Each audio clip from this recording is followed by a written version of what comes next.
Hello and welcome to the show. Now, when it comes to value for money in a performance car, you really can't go wrong with the new Focus RS. Just 43,000 credits will buy you the fastest hot hatch that has ever been made, and it's not just fast for a hot hatch. It'll embarrass many sports cars and even some older supercars. This would give some serious trouble, but it did get me thinking, what other vehicles could I get for the same money using the Horizon 3 auction house? You see, we're all very excited to see the auction house back in a Forza game. However, there were some tweaks to it.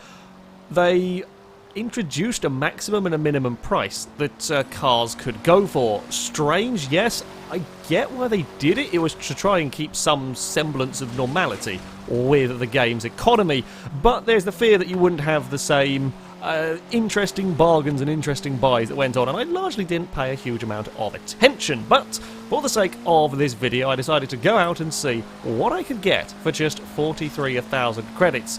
And, well, things got off to a pretty damn good start. The Ariel Nomad at just 9,000. That's it. That is all this particular vehicle cost. Admittedly, you don't have doors. You have a windscreen. That's kind of about it. There is no back seats. There's definitely no boot. It is nowhere near as practical as the Focus RS. And if you were to take it around a track, it wouldn't stand a chance of keeping up with the Ford. It's certainly not low on power, though. 236 horsepower, 221 torque in this vehicle do propel it along at a nice rate. It's also incredibly light, less than 1,500 pounds. And it can do all of this speed off-road. It is great fun throwing this around the various dirt trails of Horizon 3. There is a downside, though, with this particular one. Yes, I did get it incredibly cheaply. However, the previous owner, I think, may have fiddled around with the suspension. It is very soft and quite wallowy. I mean, in the end, kind of good for dealing with bumps, but when going around corners, it's you never quite know what you're going to get, and it's often quite oversteering. Not the best example, perhaps, of a Nomad, but for 9,000 credits, that is not much money at all, and things continue to get even better. A Corvette Zo6. This just 13,000 credits. It is, well, less than half price. It was a third the price of the Ford Focus. That is a hell of a lot of car for just 13,000 credits here, and as you might be able to tell from the roll cage inside and the giant tyres around the vehicle, this is far from a standard Zo6. It has 995 horsepower, 872 torque. The cost of the parts alone on this car would be far more than I paid for the vehicle itself. Admittedly, it's not perhaps one for the purist. It has been converted to all-wheel drive, which makes containing all of the mad fury much easier. But yeah, that might annoy some people. There is another downside with this car, though, much like with the Nomad in the previous owner had messed around with the suspension, this one had either forgotten to install an upgraded gearbox or left the gear ratios horrendously short. Tops out at about 100, and I say, yeah, you know, a problem. It tops out at 186 miles an hour, and it will buzz the limiter quite a lot at 186 miles an hour. That is still a huge amount of speed, and it'll get there very quickly, and it'll all be very nice and controlled. It also doesn't really do the greatest of donuts, is a little bit awkward to try and get it round. But, yeah, 13,000 credits. And all of that power in a fantastically good-looking car. Still, with just 13,000 credits, the Holden Tirana. This one, even more power than the Corvette, and it has been left rear-wheel drive, so quite a bit more terrifying. The paint job, perhaps not to everyone's taste. Actually surprised not to see more terribly garish paint jobs on some of these cars. The colour scheme is relatively accurate, though. I will say that much. I approve of the black and orange. I'm not sure about the camo front half, but never mind. You can't really complain when you get 1,000 horsepower V8 in this for, again, just 13,000 credits. Admittedly, when I went to do this filming, I might have selected a race thinking, oh yes, that looked like an interesting road, we'll go have some fun with our Holden. Little did I realise it was actually a dirt road. Turns out many horsepower Holden on dirt road is not a particularly good combination. It is, well, Corners is basically how much sideways do you want to go. It also then started raining halfway through the race. Combine all of that together, and it was an interesting experience, to say the least. However, I mean, on dry surfaces it isn't a huge amount better either. It's quite a leery car. However, 1,000 horsepower, a car that weighs just 2,200 pounds, yeah, that's pretty damn rapid.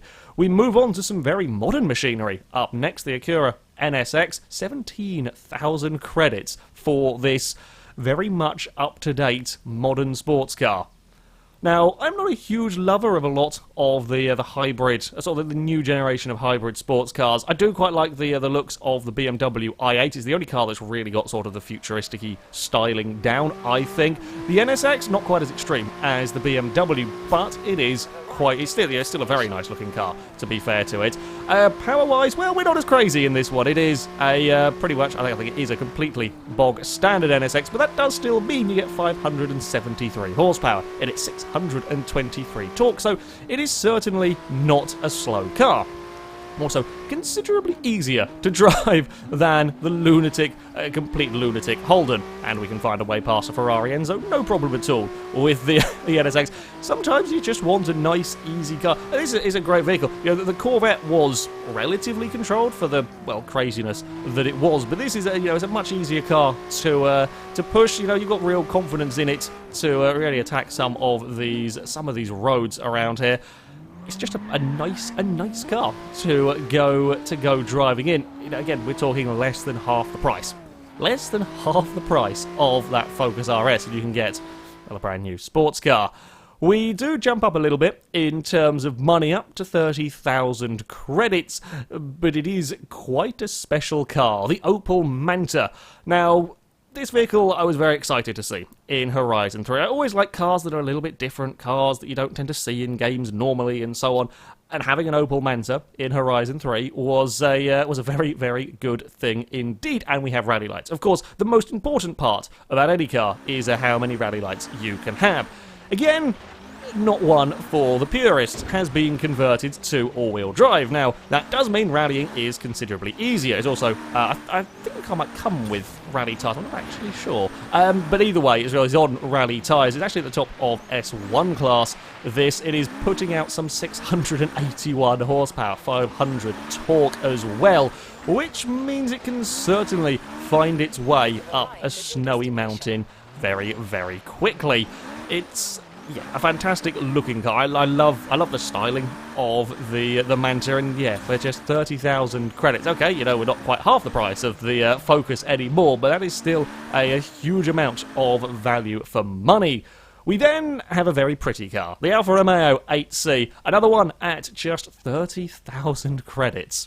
That's it for this vehicle. Now, I love the 8C. I think it is one of the best looking cars that there is. I also, will admit that it's not to everyone's taste, but that's okay. I think that's what I like about this car. It is quite unique. It is quite different to a lot of the sort of sports cars and sort of grand tourer vehicles. And yeah, for me, I think it is an absolutely fantastic vehicle. Admittedly, it is a car that I think these days is a little bit more forgot about, not helped by the fact in real life apparently they're not that good to drive. They're not the best handling of vehicles.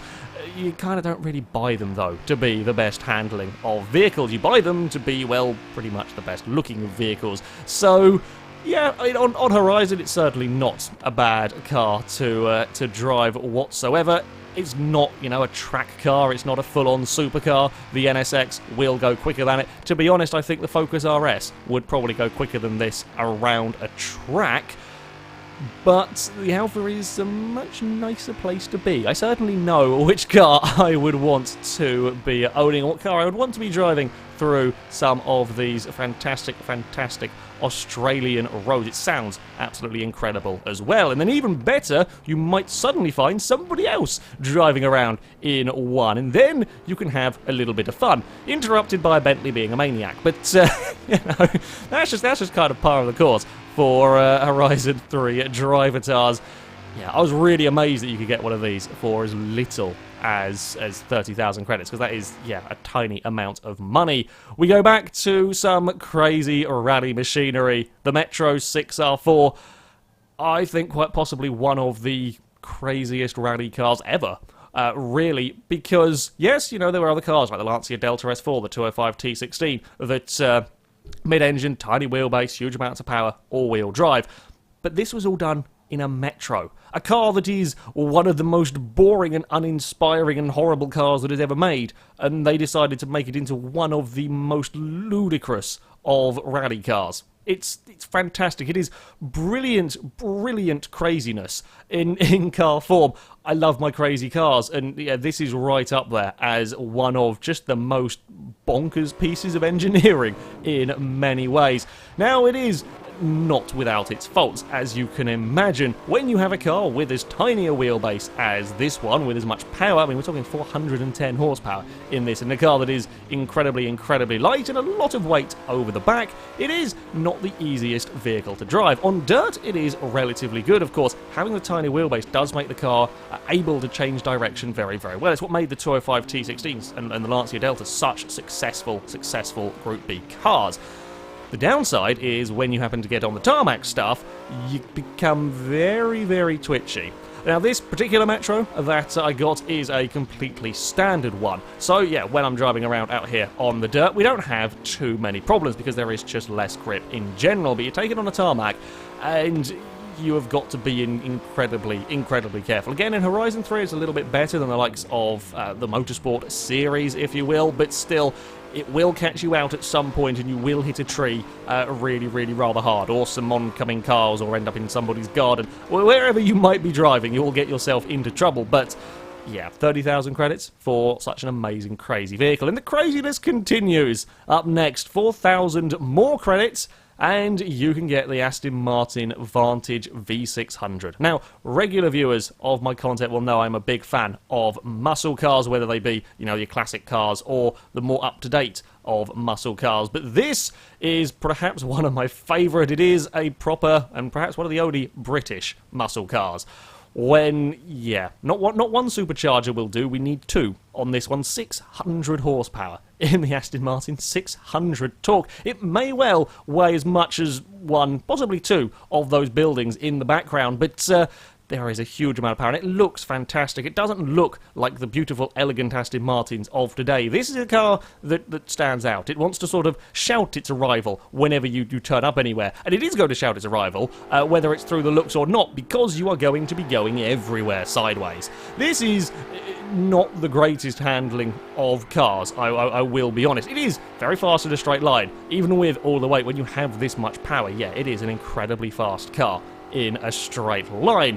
Through the corners, you have two options. You have option A, which is to go sideways. You can intend to go sideways. There'll be much noise, there'll be much tyre smoke, you'll probably burn your tyres out in a mile or two. It is an awful lot of fun. You'll be going very slowly, and because you're going very slowly, it's very, very controllable. Then you have the second option, which is try and get the car around the corner normally. The problem is you will turn into a corner normally, the back end will decide to do its own thing, and you'll end up going sideways anyway. So you might as well be prepared. You can try as much as you like to drive this car sensibly. I don't think it's possible. It is just too much fun to mess around with the Vantage. It is a brilliantly silly car. Again, much like with the Metro, it is absolutely crazy, and that's the fun in it. There's so much fun to mess around with this car. Yes, the Focus, again, will be quicker around a track than this, I have no doubt. The Aston Martin could probably beat the Ford for top speed, but yeah, around a circuit, the RS will be quicker. But you will have so much more fun with the Aston. You will stand out so much more, and you really, really cannot go wrong with the Vantage. Again, another car I was very, very surprised to see just how little money you could pick one of these vehicles up for. It's, it was turning out to be a relatively successful time on the old auction house. Now, from a massively entertaining and silly Aston Martin, you might think, well, 2,000 more credits gets you a Jeep. Admittedly, yes, it is the SRT version, but perhaps not the most exciting thing. You may notice we do have a Mighty Wing, which is always a plus point for just about every vehicle, and there's even the special Super Double Mighty Wings at the back. Yes, it does look a little bit silly. We've also got a roll cage, we've got a front splitter. I'm not a massive fan of the wheels, but there we go. The party piece for this car is, as you might expect, under the bonnet. You see, this is the most powerful vehicle that we have here. thanks to a Lamborghini V12, 1,500 horsepower. In the Jeep, as powerful as you can make cars in Horizon 3, 1,100 torque as well, which means if you want to go very fast just about everywhere, you can. Don't really need roads, not when you've got a Jeep as powerful as this, and it was very, very comfortable at bouncing around in the dirt. I don't know if it was run on off-road suspension or not, but it certainly, you know, I was attacking this full throttle all the way across the across the scenery, no problems whatsoever. The actual cost of just an engine swap on the Jeep, just to do the engine swap on the Cherokee, is 45,000 credits. So for 9,000 credits less, I got the entire car with a fully maxed out engine.